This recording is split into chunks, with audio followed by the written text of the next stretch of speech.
যুব বিশ্বকাপে নিজেদের প্রথম ম্যাচে মাঠে নামছে বাংলাদেশ অনূর্ধ্ব-19 দল।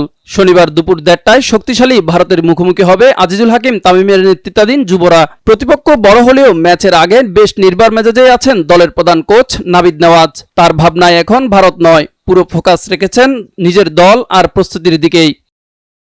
বিসিবির প্রকাশিত এক ভিডিও বার্তায় নাভিদ নেওয়াজ জানান, প্রস্তুতির পথে কিছুটা বাধা হয়ে দাঁড়িয়েছিল বৃষ্টি, তবে সেটিকে বড় করে দেখছেন না তিনি।